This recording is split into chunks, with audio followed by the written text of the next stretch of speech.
Bonjour et bienvenue pour cette nouvelle exploration approfondie. Aujourd'hui, on va s'intéresser de près à la science qui se cache derrière la performance en badminton, plus précisément en simple masculin. C'est un sport incroyablement exigeant, on le sait, et la question qu'on se pose, c'est comment on mesure concrètement l'effort physique, la charge de travail d'un joueur pendant un match de très haut niveau. C'est une excellente question. Pour tenter d'y répondre, on va s'appuyer sur une étude scientifique bien précise. Elle s'intitule, alors je lis le titre original en anglais, Using Inertial Measurement Units to Quantify External Load in Men's Singles Badminton Matches. Insights from Set Outcomes and Score Gaps. Mhm. Les auteurs principaux sont Zhen Xianghua et Lei Zhang, avec d'autres chercheurs bien sûr. C'est paru dans le Journal of Sports Science and Medicine en 2025, volume 24, pages 901 à 909. Et pour ceux qui veulent aller chercher, le DOI est disponible, on le mettra en description. C'est ça. Notre objectif aujourd'hui, c'est vraiment de décortiquer ce que cette recherche nous apprend sur la charge physique des joueurs. Et surtout, comment cette charge, elle varie entre les vainqueurs et les perdants d'un set. Et ça, en fonction de l'écart de score. C'est ça qui est intéressant. Tout à fait. Et pour qu'on soit bien clair dès le départ, peut-être définir ce terme, charge externe. De quoi parle-t-on exactement? Oui, bonne idée. Alors, la charge externe, ce sont toutes les contraintes physiques qu'on peut mesurer, qui sont imposées au corps de l'athlète pendant son effort. Ça inclut la distance qu'il parcourt, bien sûr, mais aussi la vitesse de ses déplacements, le nombre d'accélérations, de décélérations, les changements de direction, D'accord. les sauts aussi. C'est en quelque sorte le travail mécanique, visible, quantifiable, que le joueur produit sur le terrain. Compris. Et au badminton, cette charge externe, elle est absolument cruciale à comprendre. Pourquoi? Parce que c'est un sport qu'on qualifie d'intermittent à très haute intensité. On alterne constamment des efforts très brefs, très explosifs, on pense aux frappes, aux déplacements ultra rapides, avec des temps de récupération qui sont, eux, très courts. Actifs ou passifs, mais courts. Oui, ça ne s'arrête jamais vraiment. Exactement. Donc, bien comprendre cette charge et surtout pouvoir la quantifier, c'est fondamental. Pour l'entraînement, pour l'adapter au mieux, pour essayer de prévenir les blessures de surcharge, et évidemment pour viser la performance optimale en compétition. Logique. Le problème, pendant longtemps, ça a été de mesurer ça de façon fiable pendant un vrai match, dans des conditions réelles, quoi. Pas facile de transposer les outils de laboratoire sur un cours. J'imagine. Mais l'arrivée des unités de mesure inertielles, les fameuses IMU, ça a vraiment changé la donne.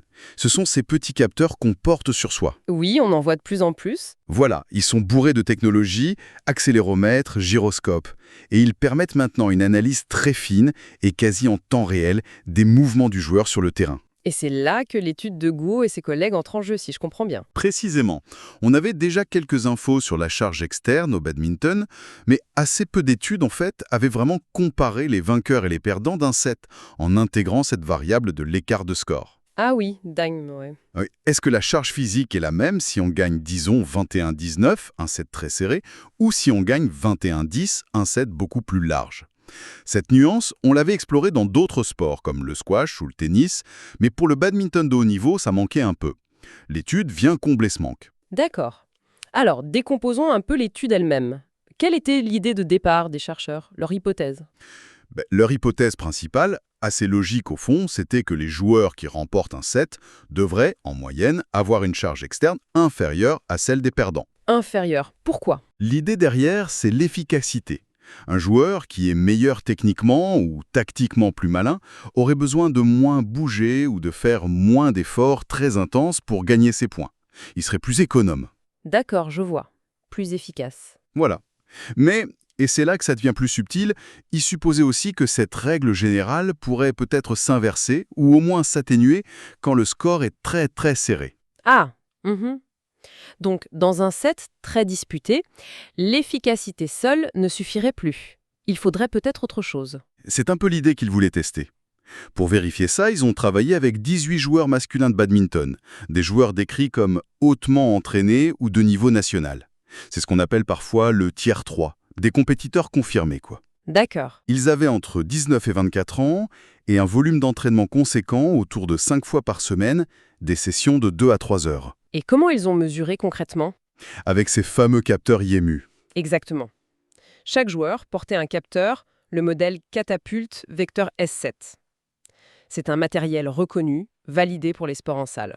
Et où était-il placé? Il était inséré dans une poche spéciale, dans un gilet que portait le joueur, positionné sur le haut du dos, entre les omoplates. C'est un emplacement assez standard pour capter les mouvements généraux du corps. D'accord. Et ensuite, ils ont récolté les données pendant les matchs. Oui, sur un total de 117 jouets, en conditions réelles de match. Et un point important, ils ont analysé chaque set comme une unité indépendante. D'accord. Et qu'est-ce que ces capteurs mesurent exactement? Quels indicateurs ils ont regardé? Plusieurs choses. Un des indicateurs clés, c'est la player load. C'est une mesure un peu globale, développée par le fabricant du capteur, qui quantifie l'activité détectée par l'accéléromètre. C'est exprimé en unité arbitraire, OPU. Ils ont aussi mesuré le nombre d'efforts explosifs. Ça combine les accélérations, les décélérations et les changements de direction qui sont de haute intensité. C'est un bon indicateur de l'explosivité, justement. Oui. Et puis, bien sûr, le nombre total de changements de direction, qu'on appelle souvent COD, pour Change of Direction. Ils ont même distingué gauche et droite. Ah oui, précis. Oui.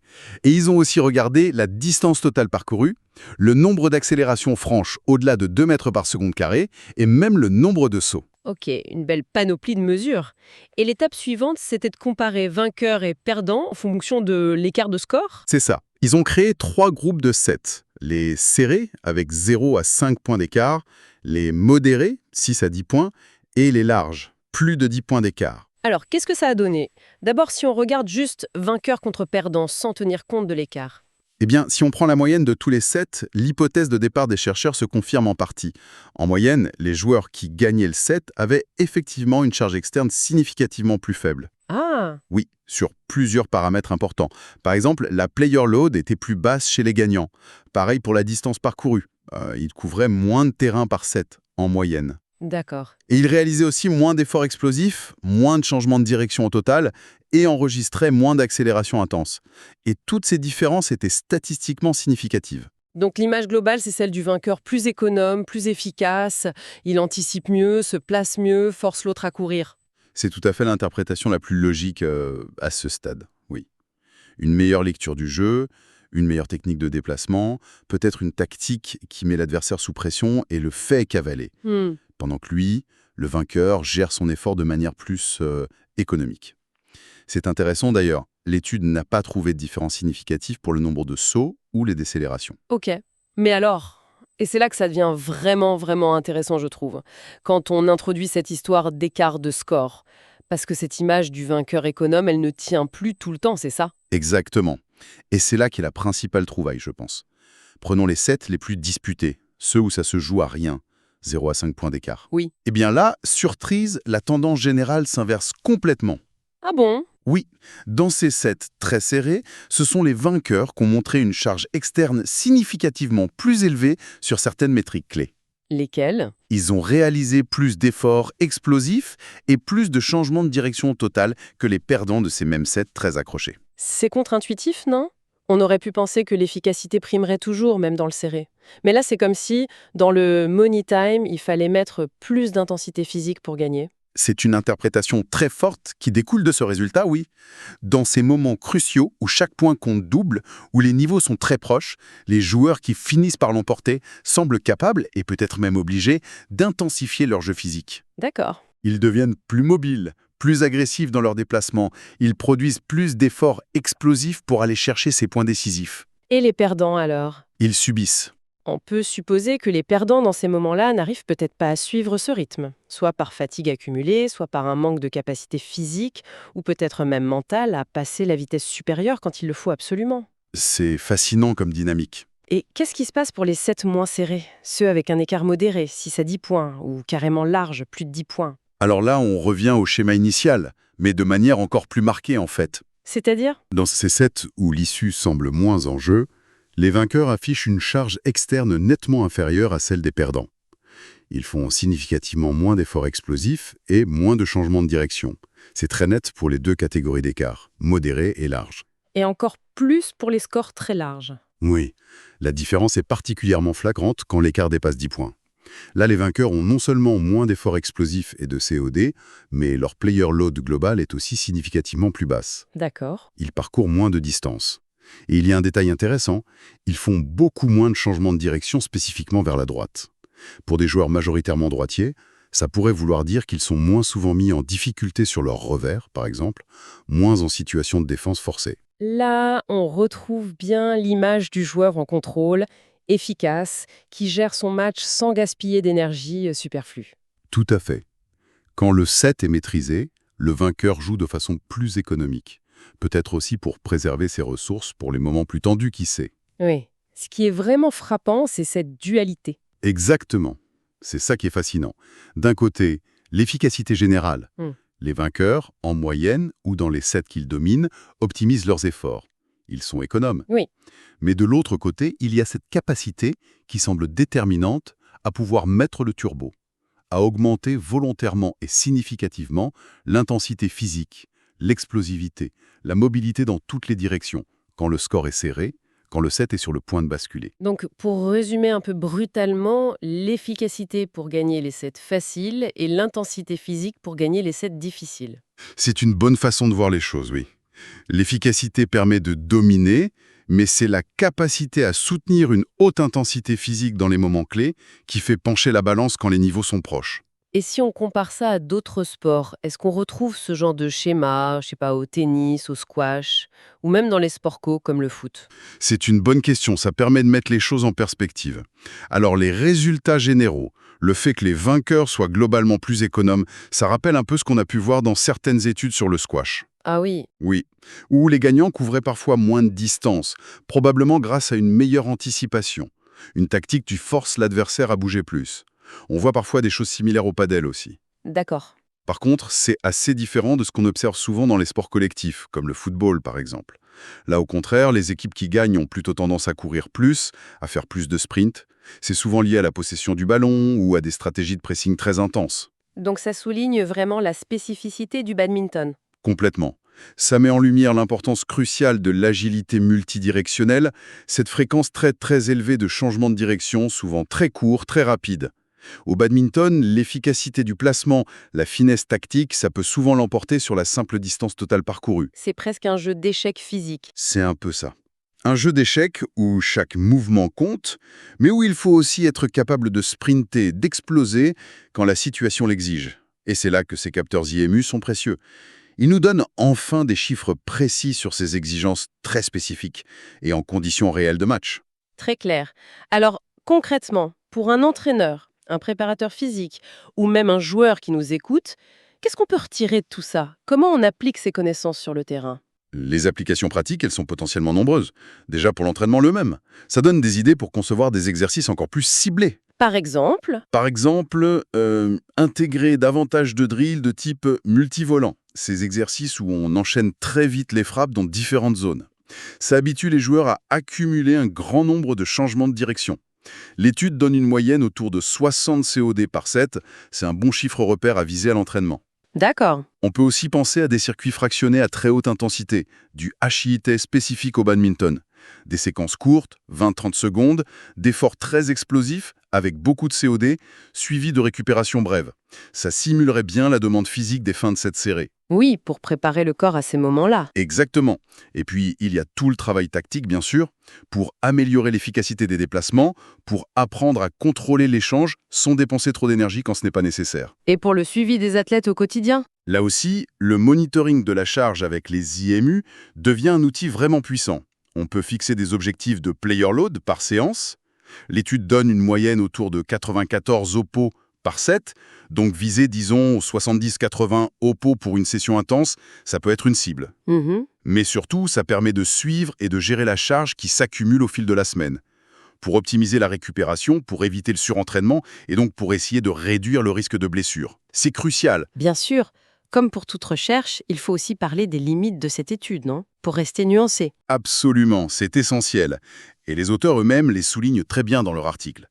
D'abord, l'étude a porté uniquement sur des joueurs masculins et d'un niveau national. Donc attention avant de généraliser ces résultats aux femmes, aux matchs de double ou même à d'autres niveaux de pratique, que ce soit amateur ou l'élite mondiale absolue. Oui. Ensuite, ils ont utilisé un seul capteur, placé sur le dos. Ça donne une bonne vision globale de la charge, mais ça ne détaille pas la charge spécifique sur les jambes ou sur le bras qui frappe. Ça pourrait être intéressant pour affiner encore. D'accord. Ni d'indicateurs techniques ou tactiques très précis, comme le type de coup joué, les erreurs.